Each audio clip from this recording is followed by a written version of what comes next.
Hey jerks, and welcome back to the Beer of the Week drink along. I'm Matt. I'm Luke.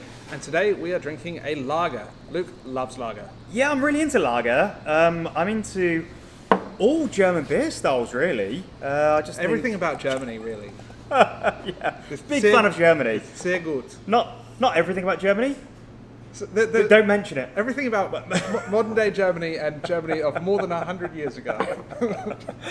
Yeah, big fan of just the just German approach to brewing. Just beers like this that have been perfected over just generations and generations. So the beer that we're drinking today is Flagship from Badass, and it's a lager. But who are Badass? So Badass are a local Auckland contract brewery who have a penchant for those German styles. So They're brewers German. Yeah, or the German brewer. So it's a natural fit. And so what you will have seen from Badass in the past, I can't remember if it was in the Beer of the Week or the Advent calendar that we had our last Badass beer. I think it was. I don't think we've had them as Beer of the Week before. Must be the Advent maybe. So it would have been our Advent calendar last year. But they have released a series of German-style beers. So they did a Schwarzbier, I think, that was good. A Schwarzbier and a Hefeweizen. Yeah. And the first beer was a Festbier. So very cool. So yeah, of the 4 beers that they've released, three of those have been German lagers: a dark lager, an amber lager, and now a kind of a more classic, cleaner, lighter lager.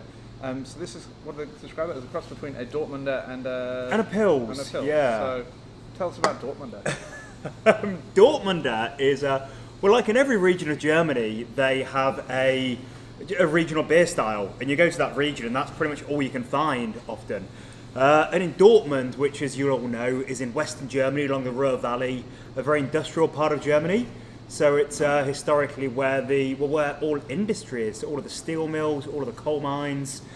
And Dortmunders came about as a strong lager. I mean, generally it's between 5% and 6%, which is pretty strong considering most lagers are normally more like 4% or thereabouts. And particularly those traditional German lagers, unless you're talking about like an export Helles or exactly something like that, where they're specifically designated as stronger for other beer markets.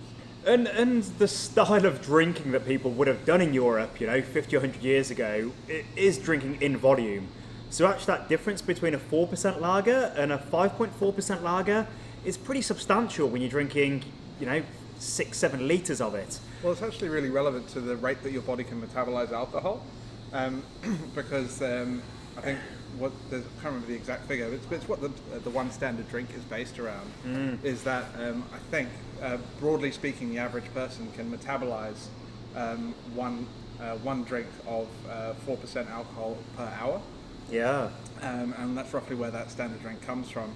And so you can drink those kind of 4% beers in large sessions, but you're kind of metabolizing at the rate that you're drinking. Whereas even if you put it up to 4.5%, that kind of starts to build up, which is where you get people who are too drunk. Just to be clear, that Matt is not offering health or life advice when he's talking about drinking 4% beers all day long. I mean, I'm offering unofficial life advice. So yeah, we might scoff at the idea of a 5.1% beer being strong these days in the world of double IPAs and imperial stouts and all the stuff that us craft beer drinkers drink. But in the olden days, people that went to Dortmund would have got pissed pretty fast drinking Dortmunder, with the locals there who were people that worked in those coal mines, in those steel factories, and they wanted something that was had a little bit more oomph to it than your traditional Helles. So I suppose the Dortmunder is, it's maybe halfway between like a Helles and a Pilsner. It's a little bit more heavily hopped. It's a little bit more sort of bready, malty. It's a little bit more interesting, but it's a great everyday drinker as well. It's not going to knock your socks off like a triple IPA might. But this one is really nicely brewed. It's just super clean.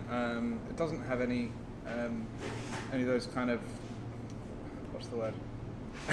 I've lost my train of thought there. Yeah, it's a super clean, crisp, well brewed lager. It goes down super smooth, and it's kind of what you really want a lager to be. There's a lot of them which are kind of weak and insipid. A lot of them modern lagers are over hopped or kind of trying to push things further in a different direction, whereas that traditional style really works well. It's a really beautiful beer, and you may have guessed that I am trying to push the lager agenda, because Big on the lager agenda. there's such a gamut of styles, and I think for the newbie drinker, you might drink a Helles and a Dortmunder and a Pilsner, and you might think they're the same beer, but I don't know, that there's definitely is, to me there's nuance to it, and hopefully a lot of you are going to enjoy this beer, and you won't just think it's a bland beer. It's very, very different to your Heinekens and your mass-produced lagers. So I really hope that most of you drinkers are going to notice, I suppose. It's not a... It's a subtle beer. It's a subtle beer, and it's a very, very classy beer. There's no chocolate in the beer this week. But it's, fantastic lager, good drinking, good weather, good company, with good food. Food pairing for this, probably a bit of currywurst, I'd say. Yeah, and good to drink at a big boat race. So this, So this beer is called Flagship, and it's been brewed for the Coastal Classic. And it's the 40th anniversary of the Coastal Classic this year, which is an annual boat race that takes place going from Auckland up to Russell. So that's actually happening on Labor Day if you want to check it out. So Badders have brewed that in honour of that classic race. So I think there's going to be lots of people drinking big pints of this over the next weekend. So best consumed on a boat, ideally, and if not a boat, then anywhere will do. Yeah. Thank you for joining us this week. And if you want to drink more German lager, keep an eye out on our website, because we have a new German mix case dropping very soon. Oh, we do, with a glass. With a glass. It's got a really great range of different German lagers in there, from Helles and Pilsner. There's a Fest beer. Märzen, I think. There's a Märzen. Meine Ventinus is in there. So you got. It's a really cool, broader range of German beers than the traditional German boxes we've done in the past. So if the beer arrives tomorrow, it might be on the website when you see this, or it might be going up on Friday or Monday. So keep an eye out for that. Cheers, everybody, or should I say Prost? Prost!